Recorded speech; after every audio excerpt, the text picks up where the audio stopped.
Humans, at last, were on the cusp of joining the Intergalactic Federation. After centuries of covert surveillance, they were deemed sufficiently advanced. Primitive, yes, but promising enough to warrant inclusion. The diplomatic summit was set in a grand hall atop one of Earth's towering skyscrapers. The room hummed with anticipation as the human delegation awaited their guests. Representatives from dozens of nations stood shoulder to shoulder, attempting to mask their nerves with polite smiles and stiff postures. At the forefront, President Sylvia Harper, Earth's chosen leader for this historic meeting, exuded a calm but eager professionalism. Beside her, aides whispered final words of advice. In contrast, Ambassador Zillick and his fellow delegates appeared cool and collected as they entered the hall. Zillick, a tall, metallic-skinned being with eyes that gleamed like molten silver, offered a measured bow. "Welcome to Earth," President Harper greeted them. "We are honored to meet with you today." Zillick nodded, noting the peculiar mix of enthusiasm and formality in the human leader's tone. He had expected as much. These humans were hopeful, perhaps even desperate, to prove themselves to the Federation. The ambassador exchanged a series of quick, sharp glances with his team. For them, this was just another formality in the long history of first contact negotiations. The opening speeches began smoothly, as both sides traded pleasantries and vague promises of future cooperation. Zillick, though outwardly attentive, was already drafting his final report in his head. There was little remarkable about these humans. They displayed the usual patterns of emerging intelligent species: ambition tempered by self-doubt, a hunger for recognition in the galaxy. It was during one of these mundane exchanges that Zillick noticed something peculiar. Sitting at the feet of the human representatives were several four-legged creatures, shaggy, panting, and apparently without any regard for the solemnity of the event. One of them, a large, droopy-eyed beast, yawned loudly. "What are those things?" Zillick whispered sharply to his second-in-command, an avian-featured alien named Kalzik. Kalzik squinted, his feathers ruffling with confusion. "I believe they are pets," Kalzik murmured back. "A lesser species kept for companionship." Zillick's eyes narrowed as he watched one of the creatures casually paw at a human's leg. Instead of being reprimanded, the human reached down, scratching the creature behind the ears with a tender smile. Zillick felt a flicker of irritation. This was supposed to be a monumental event in the history of both species, yet these humans allowed such undignified behavior from their pets?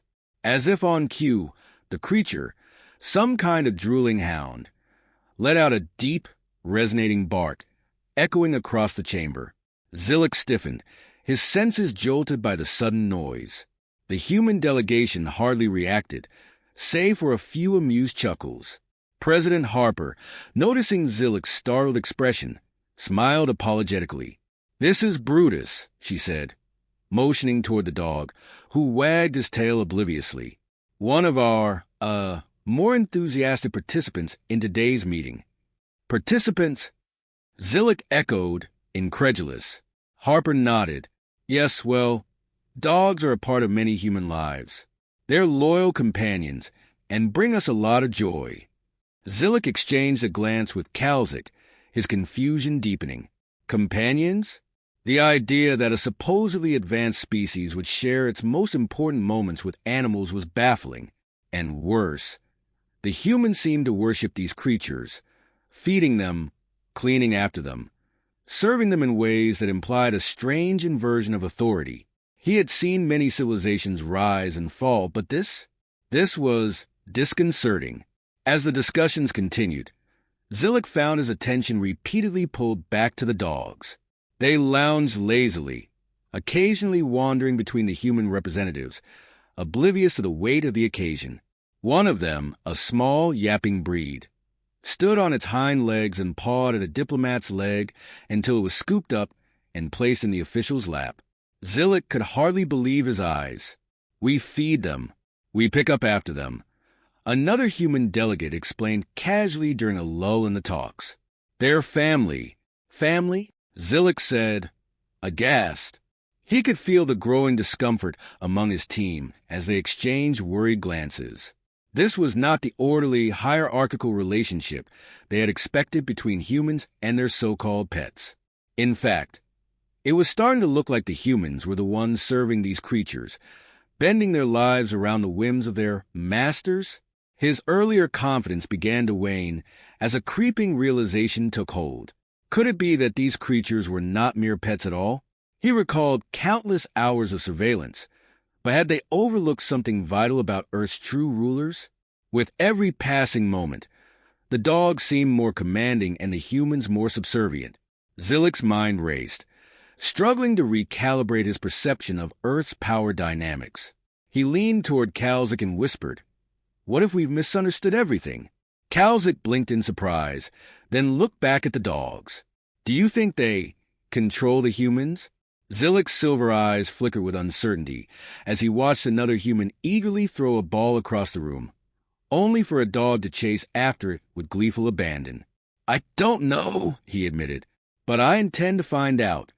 The formalities resumed, but Zillick's mind was no longer on the humans. He was already formulating a new strategy. If these creatures truly wielded influence, they were the ones who needed convincing. For the first time in centuries, the ambassador felt genuinely unsettled. Zillick's mind buzzed with a growing sense of urgency as he watched the humans cater to their dogs, scratching behind their ears, offering treats, and whispering endearments as if these creatures held real sway. The aliens had encountered complex power structures before, but never one where the apparent rulers were four-legged and slobbering. His initial assumption that humanity led this planet was beginning to unravel. He couldn't risk any misunderstandings during such a critical negotiation. The Federation needed clarity on Earth's hierarchy before proceeding. With a quiet gesture, Zillick signaled to Kalzik, who immediately began setting up the alien delegation's most advanced translation device, a marvel of galactic technology capable of decoding even the most cryptic languages. As Kalzik positioned the sleek silver contraption between the aliens and the dogs, Zillick said, "If these creatures are the true rulers, we need to communicate directly with them. Diplomatic respect must be maintained." Kalzik gave a swift nod and tapped the device, initiating its complex neural link. It will interpret their vocalizations into comprehensible language. We'll finally know what they demand of the humans. President Harper, sensing the aliens' rising attention on the dogs, raised an eyebrow but said nothing. She had no idea what was coming next. With a flicker of light, the translation device hummed to life. The lead dog, Brutus, lounged lazily at President Harper's feet. After a brief pause, he tilted his head and let out a loud, commanding bark. The device beeped word and finally translated. "I require more snacks," the mechanical voice declared, filling the room with unexpected authority. Zillick blinked, momentarily taken aback. "Snacks," he whispered to Kalzik. The demand seemed too primitive, too casual for a species thought to wield control over humans. Perhaps it was some kind of coded message. Before he could analyze further, another dog, a scruffy terrier named Max, chimed in with a high-pitched yip. The translation device quickly interpreted it. "Throw the ball. Now!" Zillick straightened, interpreting this as some form of tactical negotiation. Perhaps the ball was a symbol of power exchange, a resource they controlled? Yes, that made sense. They were clearly dictating their terms. "Very well," Zillick murmured, turning to Kalzik. "We must honor their customs." Kalzik, trying to hide his bewilderment, retrieved a small green sphere from one of the human aides, a tennis ball. The aliens had noted earlier how much the dogs seemed to value this object. With great ceremony, Zillick held the tennis ball aloft, as if offering a tribute. The dogs' ears perked up in unison, their eyes locking on the ball with singular focus. Seeing this as a sign of approval, Zillick threw the ball across the room. Pandemonium ensued. Max bolted after the ball at lightning speed, skidding across the polished floor in his eagerness. Brutus, much larger but equally determined, charged after Max, knocking over chairs and scattering the human delegation. A third dog, unnoticed until now, joined the fray, barking wildly as it chased the others. The alien delegation watched in stunned silence as the dogs tumbled over one another, paws skittering and tails wagging, all dignity of the moment utterly lost. President Harper bit back laughter, her eyes twinkling as she exchanged amused glances with her aides. They are performing a sacred ritual," Zillick said in a low voice, struggling to maintain composure. "Observe how the humans offer no resistance. They must know this is an important moment."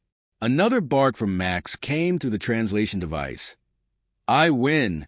I win! More throws!" Kalzik, now visibly bewildered, whispered to Zillick, "Ambassador, are you certain this is the right course? These demands seem trivial." Zillick frowned. The dog's behavior was unorthodox, certainly, but powerful species often had eccentric customs. He refused to misinterpret Earth's delicate balance of power. He would not let the Federation appear weak by disrespecting what was clearly a ceremonial exchange of balls. "Of course," Zillick replied firmly. "We must honor their requests, however peculiar." Meanwhile, the dogs were creating chaos. Max had retrieved the ball and was now proudly parading it in front of Brutus, whose deep growls reverberated through the hall. Kalzik glanced nervously at the scene, unsure if it was a negotiation breakdown or an alien form of dominance. As Brutus finally lunged for the ball, sending Max scurrying, Zillick decided it was time to escalate the talks. He needed to win favor with Earth's true rulers. Without hesitation, he stepped forward, addressing the dogs directly. "Esteemed leaders of Earth," he began, his voice solemn, "we seek peaceful relations and a mutual exchange of resources. What do you request in return for your cooperation?" A nearby poodle barked twice. The translation device responded. "Treats. Belly rubs. Many belly rubs." The alien delegation fell silent. Zillick's composure cracked for the first time, a hint of doubt creeping into his otherwise confident expression. This was unlike any diplomacy he had ever encountered. Was this truly the foundation of Earth's power? Before he could form another response, a chorus of barks filled the room. The translation device struggled to keep up, spitting out rapid demands. Ball, treat, squirrel. Zillick's once unshakable confidence now teetered. The dogs were clearly unstoppable forces, demanding more and more with each passing second. Worse, the humans appeared to fully indulge these requests, offering no sign of intervention. Perhaps this was how Earth thrived, by balancing utter chaos and loyalty to these demanding rulers. Zillick, unsure whether to be impressed or horrified, glanced at Kalzik, whose feathers were now thoroughly ruffled. "Ambassador," Kalzik whispered urgently, "are you certain we should proceed?" Zillick hesitated, then turned back to the chaos of barking dogs and delighted humans. I don't know," he finally admitted, eyes narrowing. "But we're too deep in this to turn back now." The hall buzzed with a mixture of laughter, barks, and the occasional thud of a tennis ball bouncing across the floor. Amid the chaos, Ambassador Zillick stood motionless, his once unflappable demeanor cracking as he tried to process the scene unfolding before him. The dogs, Earth's supposed overlords, were now engaged in a tug-of-war with a piece of fabric that, moments ago, had been part of his ceremonial robe. Zillick's mind reeled. The notion that these creatures held sway over humanity was becoming harder to reconcile with their erratic behavior. And yet, the humans continued to indulge their demands without hesitation, throwing balls, offering treats, and kneeling to rub bellies as if these actions were second nature. Zillick had seen many worlds, many species, but never anything like this. He glanced at Kalzik, whose usual calm had long since dissipated into wide-eyed confusion. "Ambassador," Kalzik whispered, his voice tinged with disbelief, "I fear we have misunderstood Earth's true hierarchy." Zillick remained silent for a moment, watching as President Harper absent-mindedly tossed another ball for Max, who dashed off gleefully in pursuit. Finally, Zillick spoke, his voice low and contemplative. Perhaps these dogs are not rulers in the conventional sense, but they command loyalty, influence, and devotion from the humans. We cannot ignore this. Kalzik blinked, his feathers ruffling slightly. But, sir, they are just pets. How can such creatures wield any meaningful power? Zillick turned his gaze back to the humans, who appeared perfectly content in their roles, despite the madness that surrounded them. Look at them, Kalzik. The humans. They serve these creatures. Yes, but not out of fear or obligation. They do it willingly, joyfully. There's something deeper here, something we've overlooked. Kalzik's beak twitched in confusion, but Zillick pressed on, his mind racing to unravel the enigma before him. The Federation has always judged species by their technological advancement, their military strength, their political systems. But perhaps we've missed something fundamental. These humans, for all their chaos, have achieved something extraordinary. They've learned to live in harmony with unpredictability. They thrive alongside creatures who demand their attention, disrupt their order, and yet they're stronger for it. Kalzik opened his beak to protest, but Zillick held up a hand, silencing him. Think about it. The ability to adapt, to remain composed in the face of constant chaos. This is a skill no other species we've encountered possesses to this degree. The dogs aren't their masters, but they've shaped the humans into something more resilient, more flexible. That's a strength the Federation needs. As if to punctuate Zillick's point, Brutus, the large, droopy-eyed dog, wandered over to the ambassador and rested his head heavily on Zillick's leg, his eyes half closed in contentment. Without thinking, Zillick reached down and gave the dog a gentle scratch behind the ears. The action was so instinctive, so simple, yet Zillick felt an odd sense of calm wash over him. Kalzik, still skeptical, eyed the dog warily. But, sir, if the humans are so influenced by these creatures, how can we trust them to act rationally in galactic matters?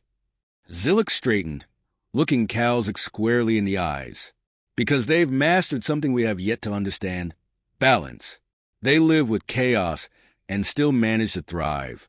They face distractions, demands, and disruptions daily, and yet their society functions. If anything, it's a testament to their resilience and adaptability. These dogs haven't weakened them, they've strengthened them.